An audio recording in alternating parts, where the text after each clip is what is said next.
Assalamu alaikum wa rahmatullahi wa barakatuh. Welcome, guys.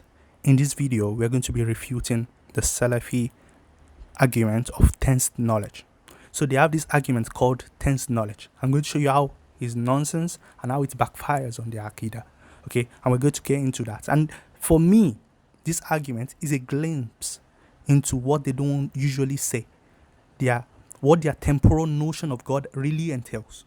I've made this claim in some of my other videos that a temporal God has something new called dynamic omniscience. As time progresses, it gains knowledge. Anyway, that's what we're going to get. Let's not get ahead of ourselves here. So we're going to be addressing the topic, okay?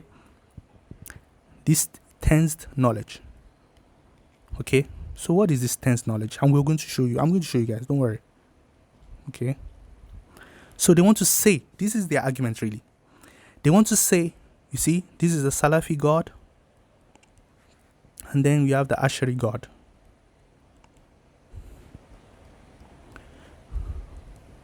They want to say, there's this thing called tense knowledge. And the Ash'ari God lacks it. Therefore, the Ash'ari God is not knowledgeable of it. That is the argument. And I'm going to show you how this argument itself, this line of argument, it backfires on them. And I will show you. And then I'm going to refute the very notion of this tense knowledge, even in the first place. Okay? So let's get into it. So what is this tense knowledge? Both of them, both the Salafi and the Ash'ari, they believe God has foreknowledge. Okay? They believe God has foreknowledge, knows all the facts that will happen in creation at least. Okay? So let's say all the facts of the world, all the proposition, all the true propositions that will happen in the world. Like, let's say tomorrow you're going to eat bread. All those facts, they believe God knows it. And both of them agree on this. God knows the fact of everything that will happen in creation, even before creating it. So God has foreknowledge, okay? Now, what is this tense knowledge that they are bringing? Is it part? Okay, so this is knowledge, okay? This is the knowledge of all the facts in the world. Tomorrow I'll go somewhere, exactly the time I'll go, the clothes I'll wear. Every single proposition that is happening right now, that has happened in the past, that will happen in the future. God knows every single fact. And it doesn't change, by the way. So now, they believe, both the Salafi and the Ash'ari, they believe God has this knowledge. Okay? Now, the Salafi, they are bringing something called tensed knowledge. What is this tensed knowledge? Is a kind of, tensed means like, is temporal, okay? It's already temporal. So, in a way, they are presupposing temporality anyway. So, this argument is already nonsense, but let's not even go there. So, this is the present. Okay? This is the past. And this is the future, okay? Tensed knowledge, it means that you can say something's happening right now, it happened before and after, or something is happening in the present moment or in the past. So it's tensed in the sense that it's temporal.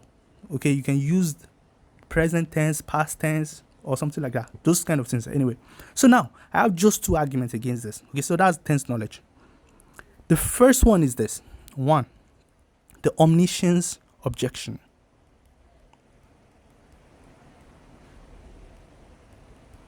So what is this omniscience objection? Remember, they are saying, okay, there's this thing called tense knowledge and the Ash'ari God does not have it. So they are charging the Ash'ari God of lacking knowledge. So the first question is this. Is this tense knowledge, is it a knowledge? Is it an actual knowledge? Okay, is it an actual knowledge? If it is, I'll first conceal it and then I'll show you the problems. Is it actually knowledge or not? If they say it is knowledge, here is the problem. They are right. If it's actually a knowledge, and because the Ash'ari God is not temporal, it cannot have it, so the Ash'ari God will lack that knowledge. They are right. It's true. But here is the problem. Because their God is temporal, right? Temporal. So it's progressing towards the future as well. So this is the past, present, and future, okay? Now, the problem with this omniscience objection is that if it is an actual knowledge, that means it is not since we already believe God knows all facts, so what is this thing that we are talking about? So if it's an extra thing, it's not inside this all fact that we've said before. It's not part of it. It's something that is extra. Okay, is extra to this. Okay, so this tense knowledge is extra to the normal known facts, like tomorrow you eat bread. It's different from that. So it's an extra knowledge. If it is knowledge, so that's the first one. Then the problem is this. Yes, you are right. The actually God will lack it. No problem. However, your God is temporal. That means it can only be in a particular moment in time. So if he's in the present now, the future is yet to come. Therefore, if he has that tense knowledge of the present moment, he cannot have the tense knowledge of future. So he will be waiting for the future to happen for him to learn and gain knowledge. So that is the omniscience objection. Your God will not be omniscient too, because he would have to wait for time to pass for him to learn. So your God will be gaining knowledge and learning things as time progresses. So as you move from the past to the present, you will gain knowledge. From the present to the future, you are gaining knowledge as you're going on. So you are increasing in your knowledge. Now, no one ever did find omniscience as gaining knowledge and increasing knowledge. That is ignorance too. That is the problem with your argument. If your argument works, it even backfires on you, because at any particular moment, God will be ignorant of the future moments that has not happened yet. It will lack that tense knowledge for them. Okay, so this is the first objection, which is actually a very strong argument. This is the entailment of their position. Anyway, for me, it's an entailment of their position any which way, because they already believe God is temporal. To me, I don't see how they avoid this anyway. So, but now, let's move on. They might want to say, you know what? It's not an extra thing called the tense knowledge added to what is already known. Remember, I'm telling you now, they also believe that actually God knows all facts. So where are they getting this tense knowledge from? What is this tense knowledge? Now I'll tell you. So what if they now say, when we ask this question, is it some kind of knowledge? And they don't want to admit that God is gaining knowledge and increasing in knowledge. They want to avoid this. So they might want to say, and there's my second objection, they might want to say, no, it is not like any knowledge of fact. This tense knowledge is not a fact. Is a first person experience. To me, that's what it is. Okay? First person experience is experience, okay?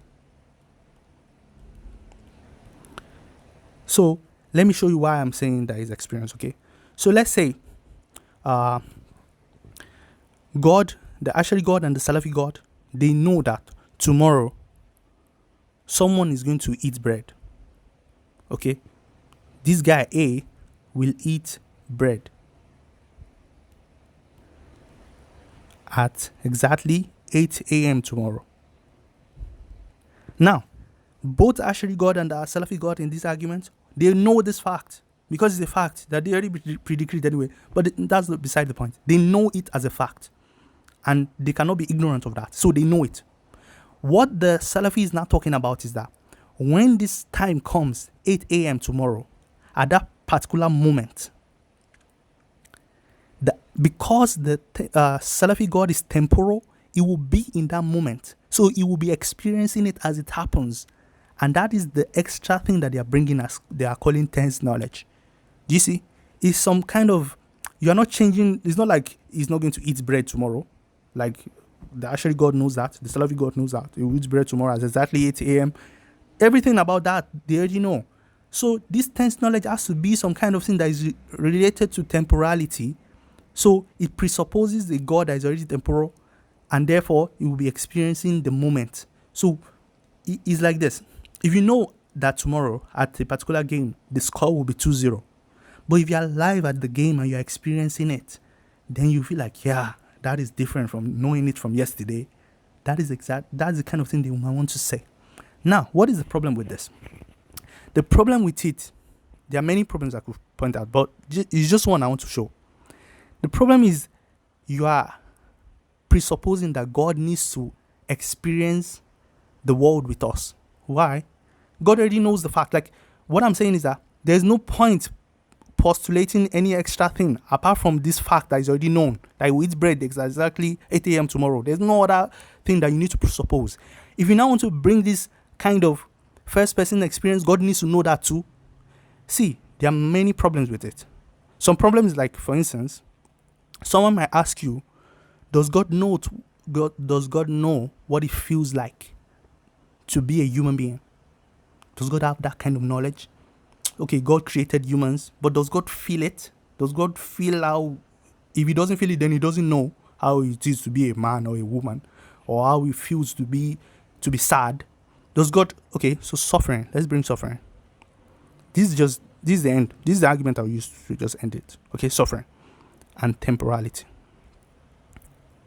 Okay, so now they are saying they want to force us to admit that God is temporal, so that but the first argument already disproved that. Will mean that God is gaining knowledge. We'll never accept that. So God is temporal. It's better. The second one that they might want to appeal to a kind of subjective experience that God is in the moment now, hearing your prayer, that kind of thing, is presupposing that God needs to experience the world along with us for it to be real, for it to be meaningful. That's what they are trying to say. That the proposition of that moment, God needs to know it in a experiential way. Now, the problem is this: God has never suffered before. Here is an argument. God has never suffered before. Yet, God knows that you are suffering when you are suffering. But God is not feeling it. He's not experiencing it. He doesn't need to. God just needs to know that this particular individual is actually suffering. He doesn't need to experience it with you. We see temporality as such. God does not need to be in time to know that you are praying at a particular moment, or you are doing something at a particular moment. So we don't need to postulate God experiencing time so that you will be able to know what time it is and exactly what is happening at that particular moment, and you call it tense knowledge. Someone could extend it to many other things like God is experiencing. Does God know what it feels like to be a rock, a human being, even animals? Does God know their first person point of view, subjective point of view? Some people even talk about omnisubjectivity. I'm not even going to get into that. The point I'm showing you here is that if you understand that God has never suffered before and will never suffer, and yet God created beings that suffer, does God know what it feels like that they are suffering? No, God doesn't feel so. Does God? How will I say this? God does not need to feel suffering to know that you're suffering. Similarly, God does not need to be temporal to know that you are passing through time. We are the ones that suffer. We are the ones that pass through time because those are creaturely categories. God does not need to be feeling suffering to know what it feels like. Like, that's a very human thing to say.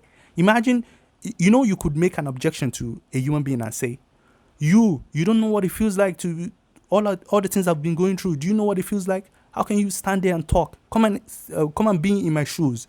And by the way, isn't that what Christians usually say? Christians that want to say that God needs to come down to come and suffer before he will save the universe or something like that. But the point is this. The point still remains. God does not need to suffer to know that you're suffering. The knowledge of the fact is, all God needs to know is that particular individual is suffering. That is the knowledge of fact. And in the particular time that he's suffering and the amount of, God does know that. But they want to bring in this kind of first person experience thing, which would mean that someone could object that God needs to be feeling the suffering of the sufferer, of all the animals in the world, of all the human beings. In fact, God needs to know what it feels like to be a man and a woman. God doesn't need to do that. We don't bring God into such categories and such nonsense arguments. So I hope these two arguments that I've presented here disproves that idea. They want to bring in temporality by some shady arguments, but we have disproved it. The first one is when we accept it and be like, okay, fine. It's a category knowledge. Then your God lacks it too. As he's going through time, he lacks the knowledge of the future. Therefore, he's gaining knowledge. And a God that gains knowledge is ignorant at the penultimate. That's wrong. At the previous moment, he didn't know. He lacks a particular knowledge that he will gain later. That is not omniscience. That God is not omniscience. He doesn't know. He's gaining knowledge. He's learning. That's a human thing. So your argument backfires. The second one is if they want to avoid this and they go for the first person experience thing, which to me, that's what the argument is really about. Because they both agree that God knows fact. The fact of like tomorrow you eat bread at a particular time. Even they agree. But the thing they are talking about is God being present at that particular moment and experiencing it and knowing that this is true at this particular moment. And I've shown with the argument of suffering that just as God does not need to suffer to know that you're suffering, God does not need to be temporal to know that you're passing through time and your moment is real in present, past, and future applies to creatures without God being temporal. I hope this argument helps. What do you guys think in the comment section? See you guys later. Wassalamu alaikum wa rahmatullahi wa barakatuh.